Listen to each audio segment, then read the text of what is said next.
Amigos queridos da web Rádio Fraternidade, a emissora do bem, vamos continuar lendo o livro Nas Voragens do Pecado, uma epopeia de vários espíritos que buscam a sua redenção através de vidas sucessivas, vividas especialmente na França entre o século XV e XVII. Nós estamos lendo então, como já informamos, o primeiro livro de uma série de 3. O primeiro livro, chamado Nas Voragens do Pecado, e hoje vamos iniciar a leitura do capítulo 6º, que o Espírito Charles houve por bem titular A Eva e a Serpente. Os sinos de Saint-Germain, depois de fazerem soar às 7 horas da manhã, entraram em variações de toques continuados, advertindo os fiéis de que Monsenhor, o vigário oficiante do dia, iniciava a solenidade da primeira missa. Chovia por entre rajadas e correntes frias, que tornavam as ruas tristes e desertas. Com semelhante tempo, a nave da igreja não se superlotara como era habitual. Não obstante, a época de truculências religiosas exigirem de crentes, de descrentes e até de ateus pomposas demonstrações de fé e afetações de piedade, que estavam todos longe de verdadeiramente sentir.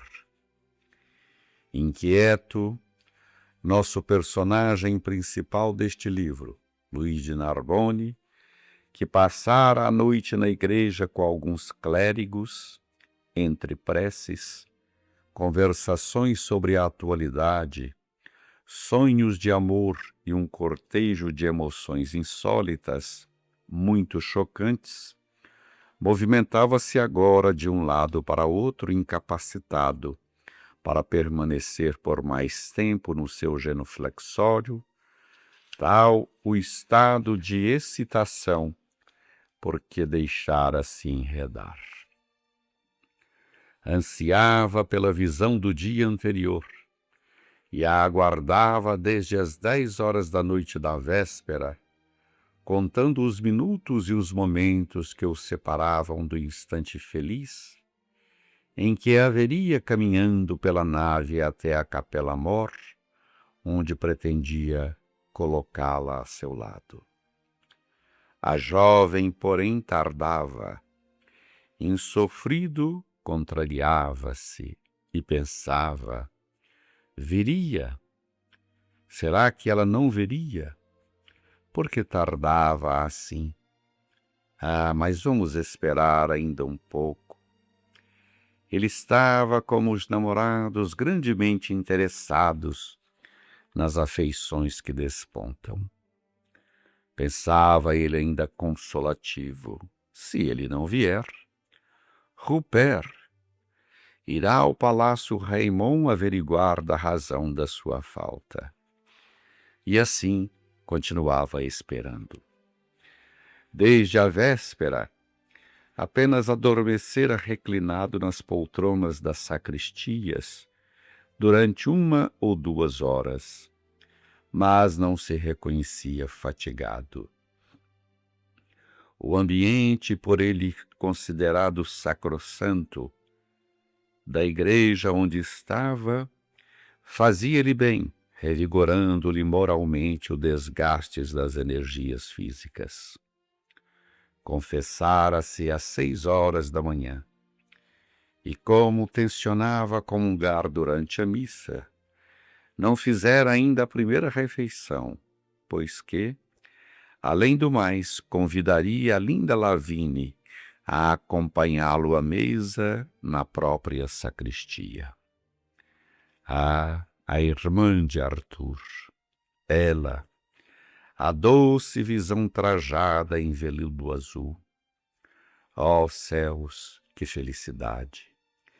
Seria como que considerá-la já sua noiva, sua esposa, porquanto Arthur, seu antigo companheiro de infância, seu colega de armas nas forças do rei, rejubilaria ao ser inteirado de que uma inesperada aliança matrimonial vincularia suas casas e a sua antiga afeição.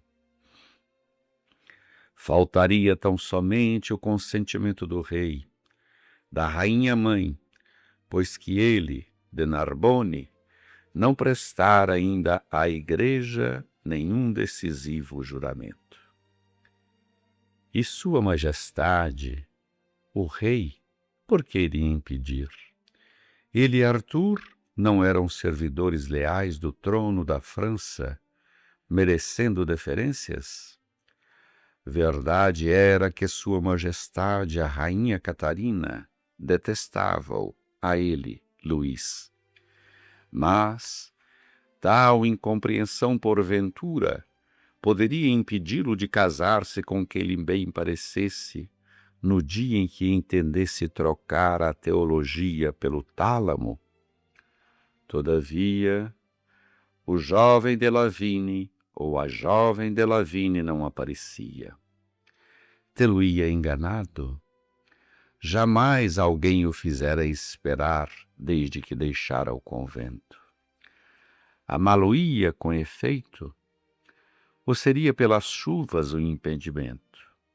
Ah, iria ele próprio à sua casa, visitá-la-ia ele mesmo e não Rupert, e oferecer-lhe-ia os préstimos. Não era a irmã de Arthur? E não chegara apenas na véspera, desconhecendo tudo e todos na grande cidade?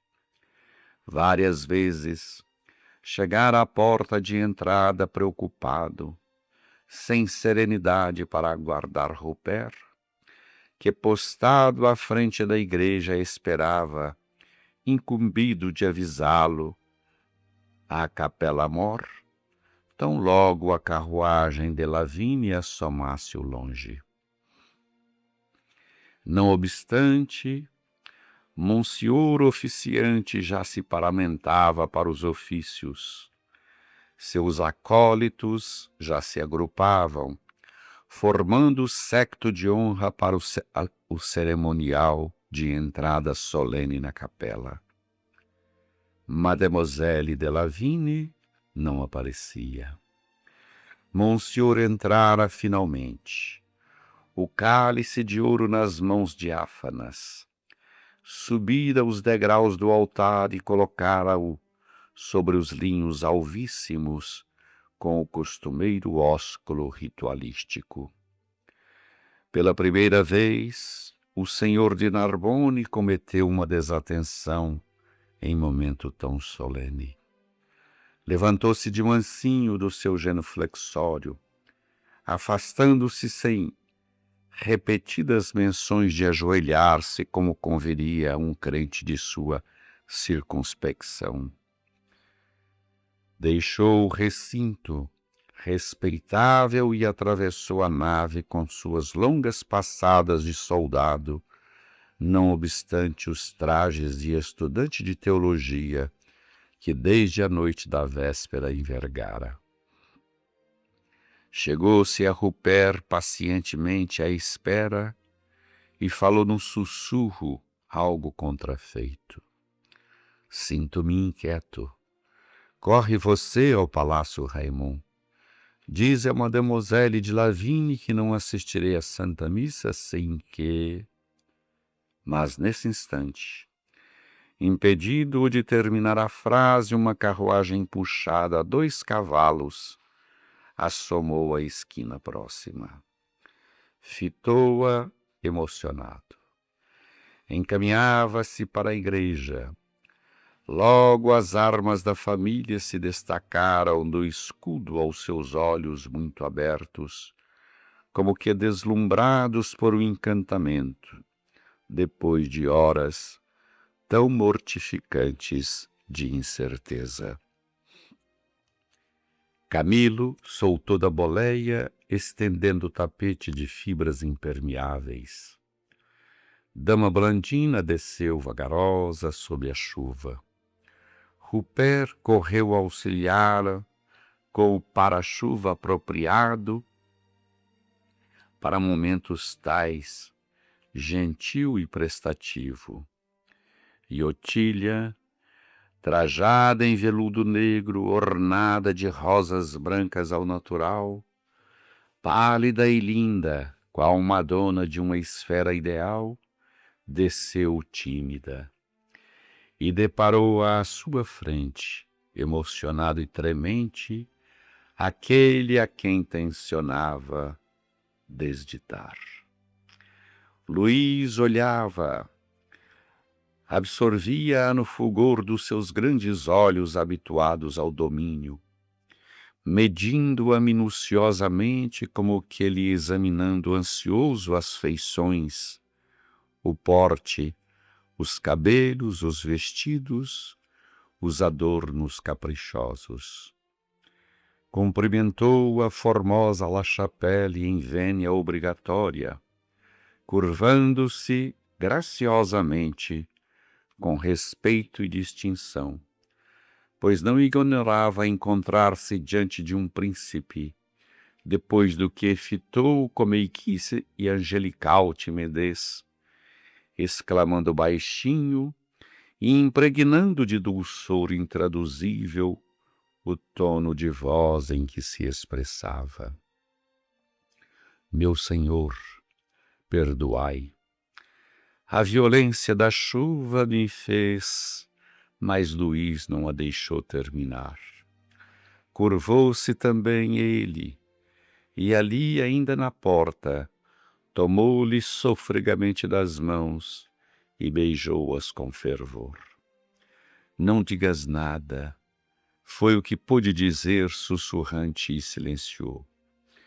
Ofereceu-lhe em seguida a mão, sobre a qual ela apoiou a sua, que, como tão bem classificara Rupert, parecia estruturada em pérolas de rosas, e conduziu-a para a Capela-Mor, fazendo-a ajoelhar-se a seu lado, sem pronunciar sequer uma palavra.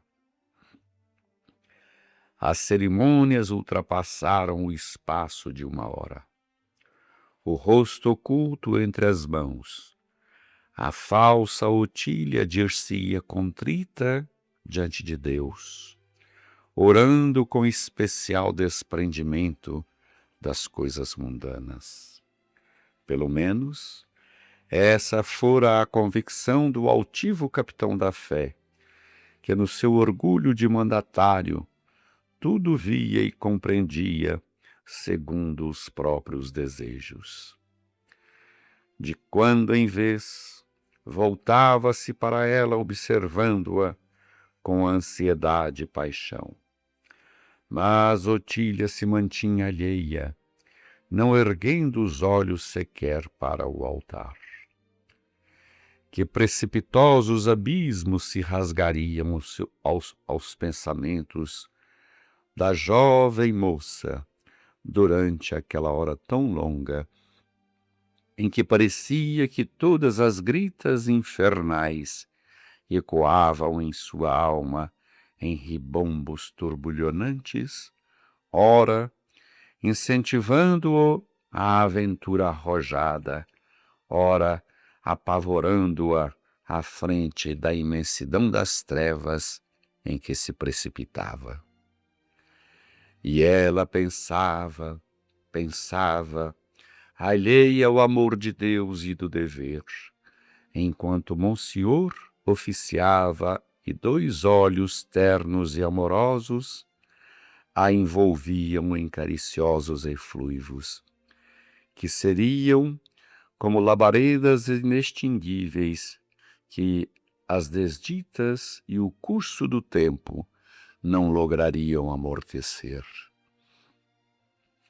E pensando, argumentava consigo própria, validando razões para o prosseguimento da tarefa inglória que a amiga moribunda prometera realizar em hora de funestas depressões morais.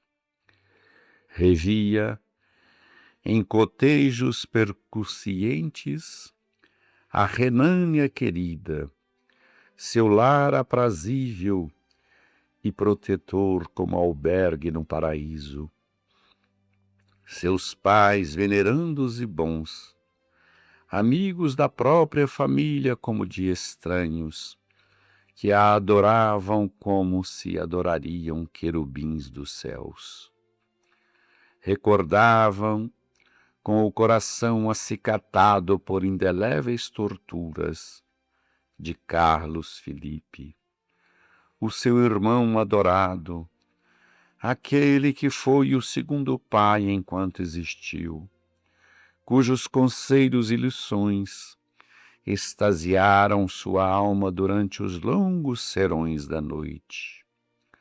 Carlos, o amigo terno e incondicional, que confessava aos próprios pais amá-la acima de todos os demais afetos e cujo sentimento espiritual por ela mesma se desdobraria através dos tempos, porque remontava a um pretérito longínquo.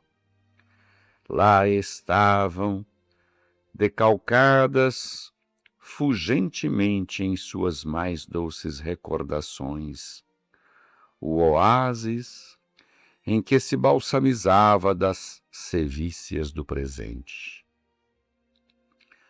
As encantadoras tardes dos domingos, quando ela, graciosa, mimosa, ídolo da família inteira, divertia-se qual artista consumada, cantando as sugestivas canções escritas pelo irmão e adaptadas à melodia do reino ao som da cítara ou da harpa. Ouvia outra vez como percutindo desoladamente na dor das suas saudades a voz dos seus entes amados que nunca mais poderia rever. Os risos dos sobrinhos pequeninos, junto dos quais passava horas inefáveis a brincar em correrias pelos terraços e corredores do castelo. Até que, compreendendo-os fatigados, os levava a adormecer nos berços confortáveis. Mas tudo isso que fora seu mundo, essa celestial ventura que fizera a sua alegria, que fora a esperança de seus sonhos, a sua própria vida, este lar onde se sentira protegida contra as investidas do mal, que jamais imaginara perder, agora não mais existia. Desaparecera na voragem da desdita. Fora apenas um lindo sonho da sua infância, uma divagação sentimental da sua juventude ardorosa, a qual se consumira na decepção amarga de um rude e inesperado destino. Só existia agora pesadelo trevoso que desfizera a paz do seu coração outrora crente e angelical. Onagro pisoteado, vidas e espalhando sangue, dor e luto. Aquele homem que ali estava a seu lado e a quem, por sua vez, deveria destruir. E esse homem fora o destruidor de seu lar, da sua felicidade, monstro apocalíptico que se abatera sobre seus entes amados, destroçando-lhes as vidas. Vampiro clerical expedindo morte e devastação ao rufar das negras asas pervertidas. crente herético e maldito, que assassinara e vilipendiara o próximo, valendo-se do sacrossanto nome de Deus. Bárbaro e diabólico teólogo, que não detivera o machado ceifador nem mesmo à frente de velhos e de crianças. Ó detestado e miserável homicida religioso, que castigo bastante digno do teu crime! Como saberia ela ferir-te um dia, vingando aqueles bem-amados seres tombados por entre borbotões de sangue? Pelo ódio a ti, repelia ela agora a própria crença naquele Deus que Carlos Felipe tanto amava. Porque, se continuasse a respeitar esse Deus, seria necessário, seria urgente perdoar e esquecer. E ela não poderia, não queria perdoar e nem esquecer, porque se assim agisse, sentir-se-ia indigna de si mesma, porque, passiva diante da ofensa, diante do insulto, diante da vilania, diante do crime.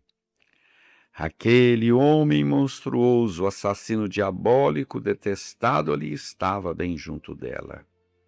Sentia a ardência do seu olhar carregado de vibrações apaixonadas pesar sobre as suas sutilezas psíquicas, requerindo-lhe a própria alma, produzindo-lhe odioso mal-estar. Sentia evolar-se dele, revoltando o seu olfato até as náuseas, um cheiro acre de rosas secas, alfazema e incenso, com que, bufão de sacristias, gostaria de satuar o grotesco burel de estudante dogmático. E até lhe ouvia o arfar sibilante do largo peito incendido de emoções por ela, e seus suspiros detestáveis que tinham por alvo a ela própria, que o odiava tanto. E assim, ouvintes, nós vamos parando por aqui a narrativa deste capítulo 6º, para continuar no próximo programa, aonde Charles narra o primeiro encontro de Luiz de Narbonne com Ruth Carolina. Espíritos que já se conheciam de longa data e que vinham agora, segundo os planos traçados por eles mesmos, se reencontrarem nas voragens da vida, nas voragens da iniciativa para buscar o seu aprimoramento, mas que, como veremos, continuando a narração de Charles, o espírito, na verdade, se embrearam novamente nas voragens do pecado. Que Jesus nos abençoe.